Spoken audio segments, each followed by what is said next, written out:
नमस्कार। मेरा नाम भऊ तोरसेकर। आप देख रहे हैं प्रतिवाद। दोस्तों, हम जैसे पत्रकार विश्लेषक कभी कभी कुछ बोल जाते हैं। दिमाग में उस वक्त कुछ बातें होती नहीं ज्यादा, लेकिन सामने जो दिख रहा है उस पर से हमारी पहली रिएक्शन जो आती है, प्रतिक्रिया आती है, वो हमें फर्स्ट इंप्रेशन जो लगता है वो बोल जाते हैं। आगे चलकर वो गलत भी साबित हो सकता है, लेकिन कभी कभी ऐसी अजीब बातें हम बोल जाते हैं कि जो बोलना जरूरी नहीं होता, लेकिन बोलने के बाद हमें बहुत सारा बवाल हो जाता है। हमारे शब्द वापस लेने पड़ते हैं, लेकिन आखिर कुछ महीनों बाद, कुछ सालों बाद वो हमारे जो गलत शब्द माने गए, जिस पर बवाल हो गया था, वो सच साबित होते हैं। मानो एक तरीके से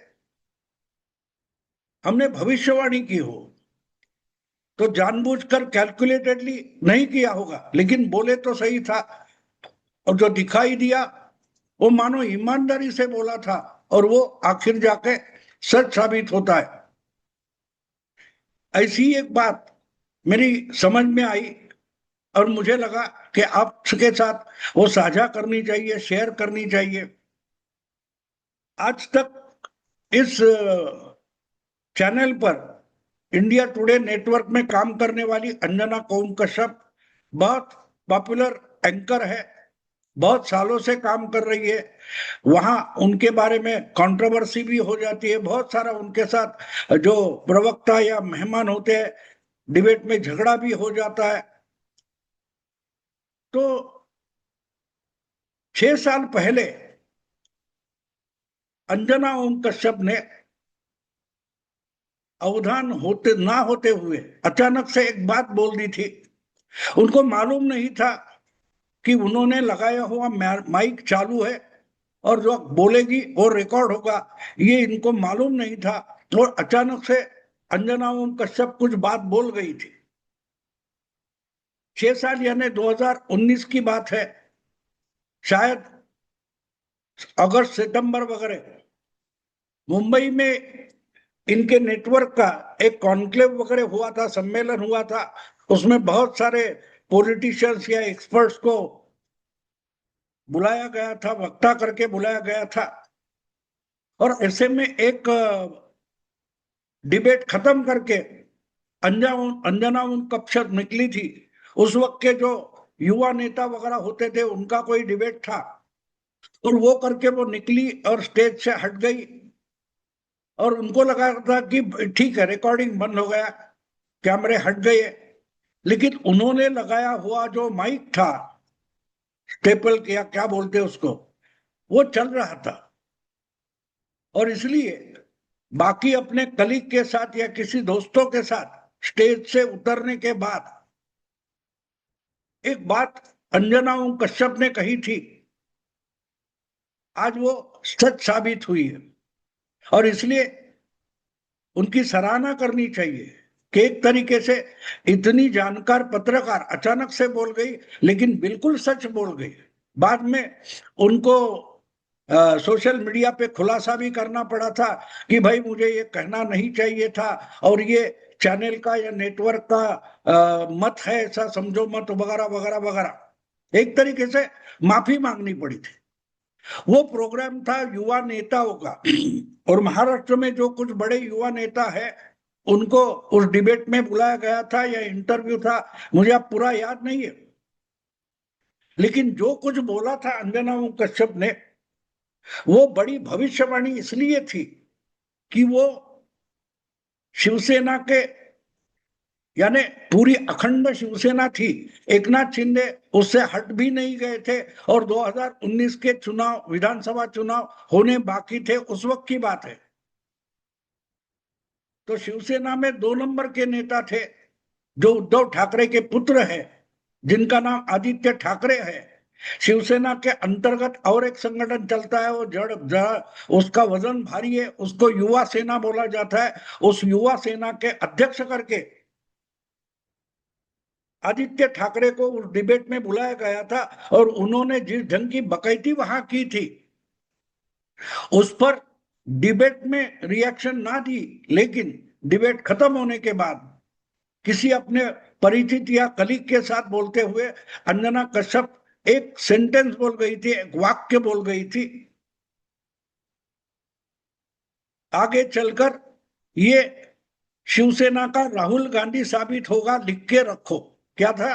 आगे चलकर ये शिवसेना का राहुल गांधी साबित होगा, लिख के रखो। यानी जो इंप्रेशन आदित्य ठाकरे ने उस डिबेट या चर्चा में अंजना ओम कश्यप के सामने रखा था, उनको आदित्य ठाकरे में राहुल गांधी की झांकी दिखी थी।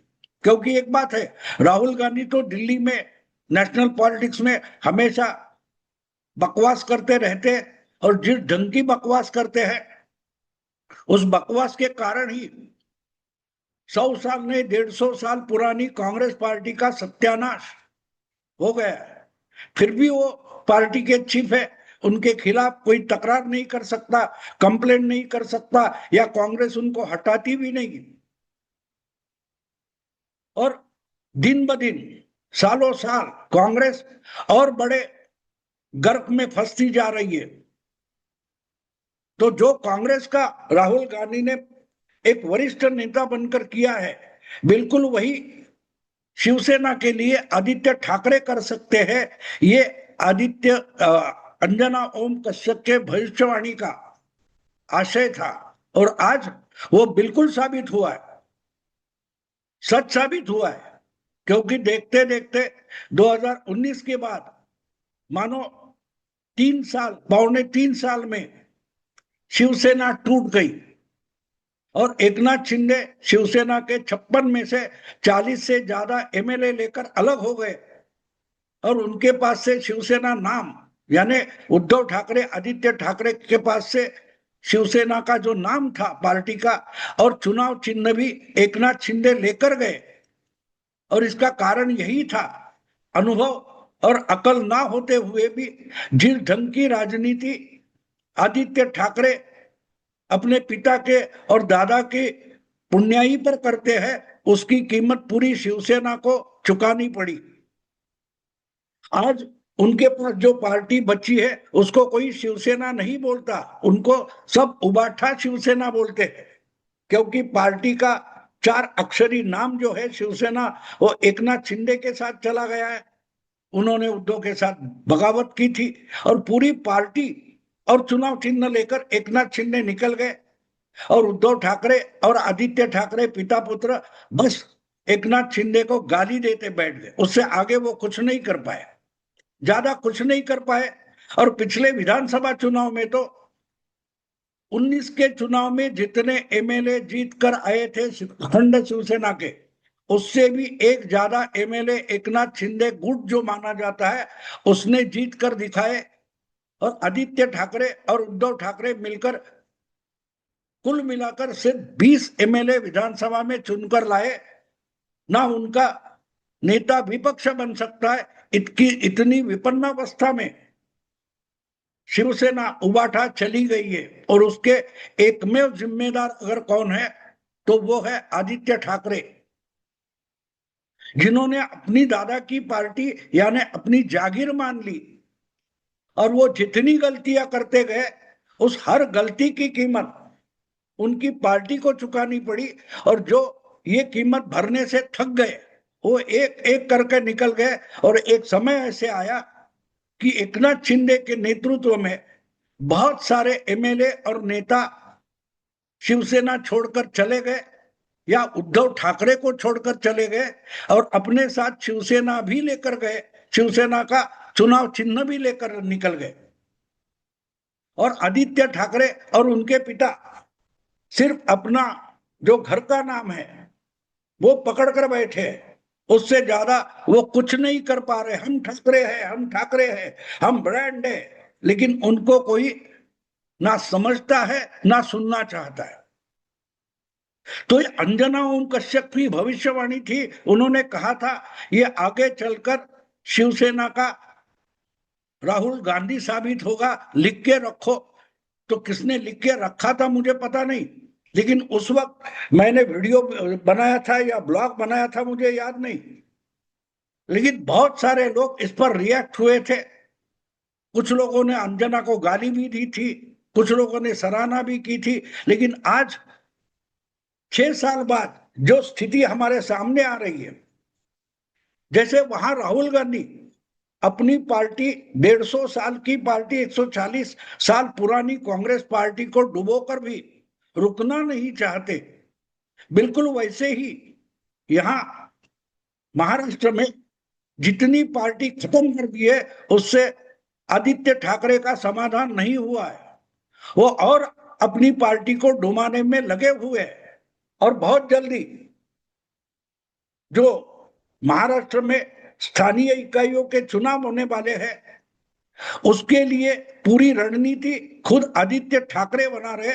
इसका मतलब बची कुची उबाठा शिवसेना भी डुबाने का पूरा प्लान उन्होंने बना लिया होगा, इसमें कोई शक शुबा नहीं होना चाहिए। यह मैं इसलिए बोल रहा हूं कि उन्होंने तय किया है कि आज तक जिन्होंने शिवसेना बनाई, अपनी जिंदगी के 30, 40, 50 साल शिवसेना को दिए हैं। मुंबई और ठाणे में जिन्होंने शिवसेना के पैर जमाने में, जड़ जमाने में मेहनत की है, ऐसे एक को निकाल कर बाहर कर देंगे और अपने टीम के युवा अगली भविष्य की शिवसेना बनाने के लिए इकट्ठा करेंगे।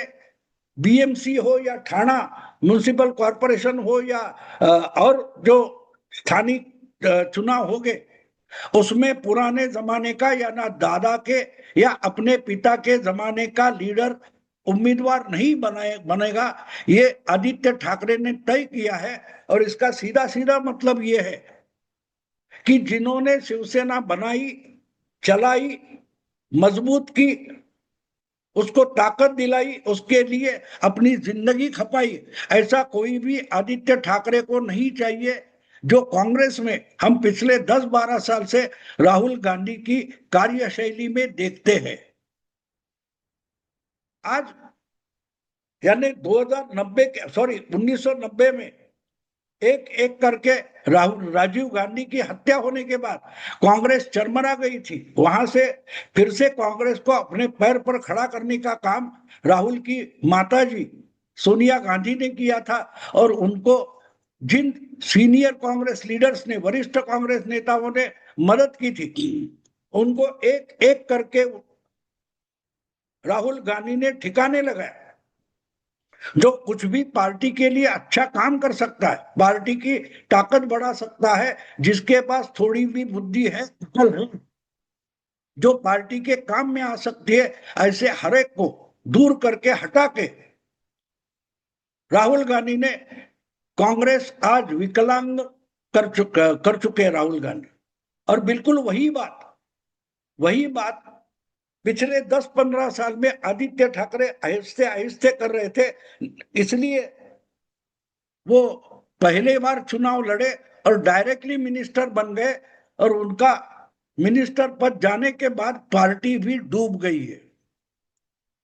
अब सुप्रीम कोर्ट क्या निकाल देता है उस पर भरोसा रखे, वो अपनी राजनीति कर रहे, लेकिन उस पर कुछ निकलने वाला नहीं है। एक तरीके से उन्होंने शिवसेना को राहुल की कांग्रेस बना दिया है कि जहां अकल का काम नहीं है, बस जी हुजूर करो। अपना नेता, अपना मालिक जो गधे जैसी बात करेगा, गलत बात करेगा, उस पर तालियां बजाओ, हंसो, और उनकी गलतियां निकालेगा उसको गालियां दे दो। ये अगर किसी पार्टी की पॉलिसी बन जाती है तो उस पार्टी को हराने के लिए या डुबाने के लिए बाहर से कोई दुश्मन आने की जरूरत नहीं रहती। और ये शिवसेना का भविष्य अगर 6 साल पहले सिर्फ एक इंटरव्यू में, एक एक नेता के इंटरव्यू में अंजना उपपक्षप देख पाई थी, तो उनकी सराहना करनी पड़ेगी। अंजना ने जो बोला था वो शब्द किसी ने लिख के रखे होंगे या नहीं मुझे पता नहीं, लेकिन वो बिल्कुल सच साबित हो रहे। और अगले कुछ महीनों में जो स्थानीय इकाइयों के चुनाव हो गए, उसके बाद अगर खुदा की मेहरबानी नहीं हुई और शिवसेना उबाठा बुरी तरह से हार गई और उनका मेयर मुंबई में नहीं हो पाया, तो अंजना ओम कश्यप एक भविष्यवेत्ता साबित होगी, क्योंकि शिवसेना की शुरुआत एक पार्टी बनने की शुरुआत मुंबई का मेयर होने से हो गई थी। शिवसेना का मेयर बना और आहिस्ते आहिस्ते पिछले 50 साल में शिवसेना महाराष्ट्र में एक पॉलिटिकल पार्टी बनकर उभरी थी। और अगर आज बाला साहब का पोता एक मेयर नहीं कर पाया, तो मानो बाला साहब का जो ब्रांड है वो उनके ही पोते ने खत्म किया। इस निष्कर्ष पर हमें आना पड़ेगा। तो अंजना को क्या बोलते हैं उसको बधाई देकर मैं रुकता हूं। अगर वीडियो पसंद है तो लाइक कीजिए, शेयर कीजिए और प्रतिवाद को सब्सक्राइब कीजिए। नमस्कार।